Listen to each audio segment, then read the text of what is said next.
გამარჯობა მეგობრებო და გიბრუნდებით ცხელი სიახლეებით. რაბედიელის ვილი სანიოლს და კვარაცხელიესა და მიქაუტაძის მიმართვა ქართველ გულშემატკივარს. ჩვენ კი ვცადოთ რომ ავიდეთ ტრადიციულ 2000 მოწონებაზე. ხოლო თუ ახალი ხარ დიდი თხოვნა რომ გამოიწერო არხი, რადგან ჩვენი მიზანია რომ მივაღწიოთ 100,000 გამომწერს. მადლობა თუ შენ ახლა ეს ჩემი ორი პატარა თხოვნა გაითვალისწინე და მოდი დავიწყოთ.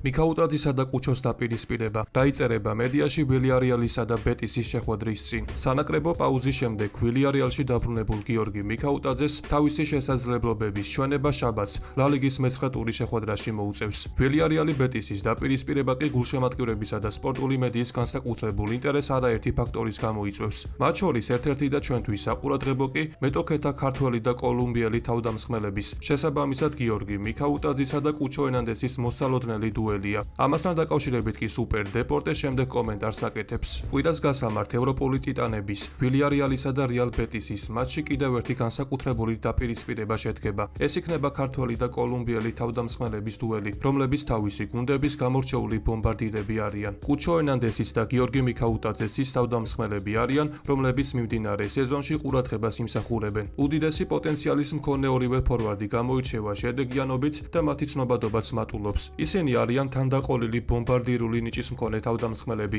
რომლებსაც შეუძლიათ გატანაც და ბურთთან ტექნიკურად მოპყრობაც. ვილიარეალის ისტორიაში უზურპასესი შენაძენი გუნდ შეტევაში დამატებით იმპულსს, ხარისხსა და დამაჯერებლობას მატებს, მაგრამ მისი როლი სილდება ჩვეულებრივი თავდამსხმელის შარჩოებს. უნივერსალურობის წყალობით ის უფრო ვერტიკალურად მოქმედებს, ძალიან ბევრს გადაადგილდება და შეტევაში კომბინაციებს აგებს. მას შემტევ ნახევარმცველადაც შეუძლია თამაში და თავისი ტაქტიკური ალღოს წყალობით ფლანგზე გაწევა და სივრცის შექმნა ეხერხება. ამიტომ ის სრულყოფილი თავდამსხმელია, რომელსაც შეუძლია რომ თავის გუნდს თამაშის განსხვავებულ ასპექტებში დაეხმაროს. წერია გამოცემაში. სანამ სანაკრებო შეხვედრის განხილვას დავიწყებთ, მინდა ერთი სასიხარულო ფაქტი გამცნოთ, რაც ჩვენი ქვეყნის ახალგაზრდა ტალანტს ეხება. კერძოდ საქმე ეხება 14 წლის ფეხბურთელ საბა ასანიძეს, რომელიც გერმანიაში საფეხბურთო კლუბ კარლსრუეს ერთკვირიან კემპზე იმყოფებოდა. კარლსრუეს კემპში გერმანიის სხვადასხვა საფეხბურთო კლუბის 14 წლამდე ასაკის 40-მდე ფეხბურთელი მონაწილეობდა და 10 მწვრთნელი მათ 8 კომპონენტში: სისწრაფე, ბურთის ფლობა, პასის სიზუსტე, ბურთთან კონტაქტი, გუნდურობა, ტექნიკა,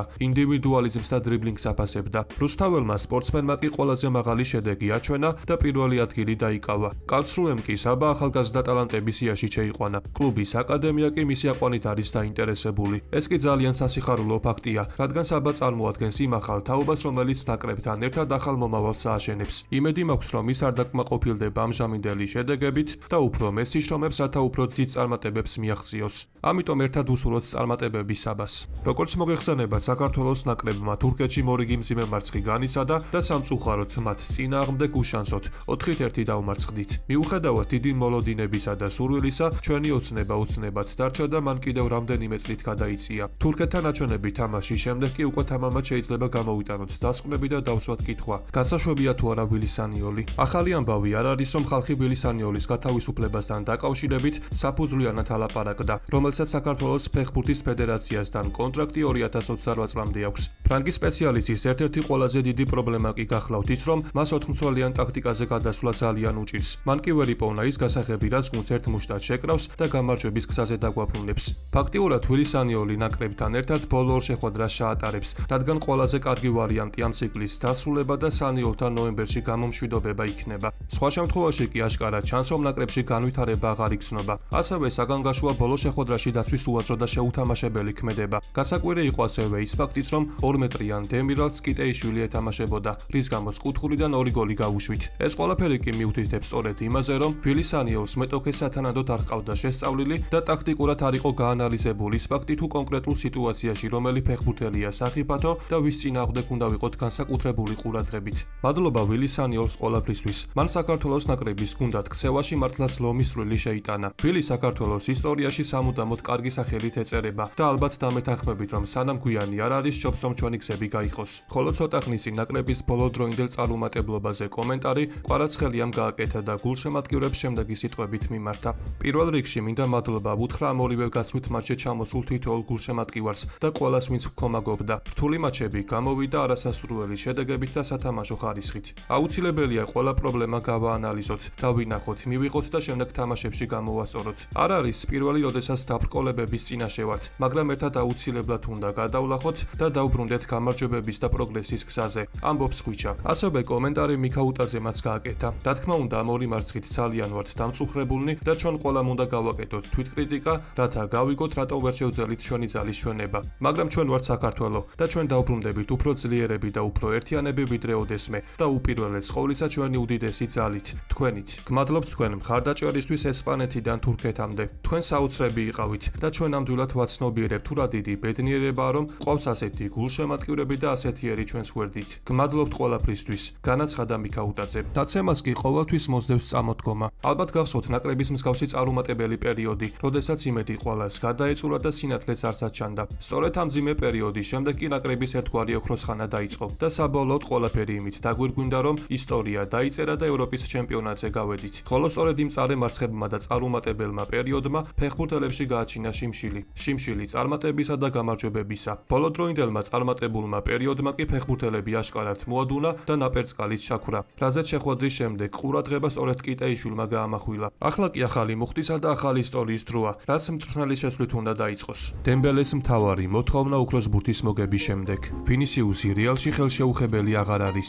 რა ინფორმაციას ავრცელებს Sky Sports-ი? ხოლო თუ აქამდე ხარ მოსული, შეგახსენებთ რომ ჩვენი მიზანია რომ ავიდეთ 2000 მოწონებაზე. რის შემდეგაც ახალი ვიდეო ძალიან მალე გამოვა. როგორც ჩანს, ვინისიუს ჟუნიორი მადრიდის რეალში ხელშეუხებელი აღარ არის. ამის შესახებ კი ესპანური გამოცემები წერენ. იმ შემთხვევაში თუ რეალის არფიან შეთავაზებას მიიღებს, ვინისიუს უპრობლემოდ გაყიდია. Qualcomm-ი წერს რომ სამეფო კლუბს სატრანსფერო რეკორდის დამყარებას სურს და ვინისიუსის გაყიდვას მხოლოდ 250 მილიონი ევროს მიღების შემთხვევაში გადაწყვეტს. რა თქმა უნდა, ამხელა თანხის გადახდა ბევრ კლუბს არ შეუძლია, თუმცა საუდის არაბეთის პროლიგის მდიდარი კლუბები მზად არიან ამ გამოწვევისთვის. ამასთან დაკავშირებით კი Sky Sports-ის შემდეგ ინფორმაციას გვაწვდის. ვინისიუს ჟუნიორი რეალისთვის ხელშეუხებელი აღარ არის. კლუბი სერიოზულად განიხილავს მის გაყიდვას საუდის არაბეთში მომავალ ზაფხულში. მოსალოდნელი თანხა?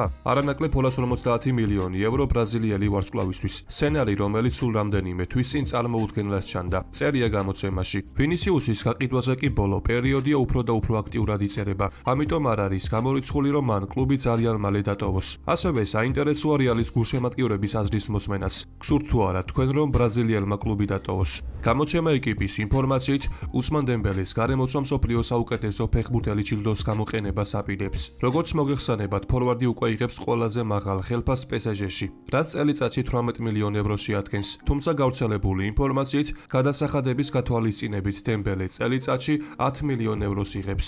ეკიპის ცნობით პარიზული გუნდი აღიარებს, რომ დემბელეს ამჟამინდელი ხელფასი მის ახალ სტატუსს არ შეესაბამება, მაგრამ ამავდროულად ბიუჯეტის გაბერვას არ აპირებს. მეტიც, კლუბში მიაჩნიათ, რომ დემბელეს მიერ მოპოვებული ოქროს ბურთი კოლექტიური მუშაობის შედეგი იყო. ამიტომ კლუბი გამორიცხავს ვარიანტს, რომ დემბელეს ხელფასი მიუახლოვდეს იმ თანხებს, რასაც ლიონელ მესი და ნეიმარი იღებდნენ პარიზული კარიერის წლებში. ეს კი იყო დაახლოებით 30 მილიონი евро წელიწადში. მე კი შეგახსენებთ, რომ დონარუმასა და PSG-ს შორის უთანხმოება სწორედ მსგავსად დაიწყო. ამიტომ იმედი დავიტოვოთ, რომ იგივე დემბელეს შემთხვევაში არ განმეორდება.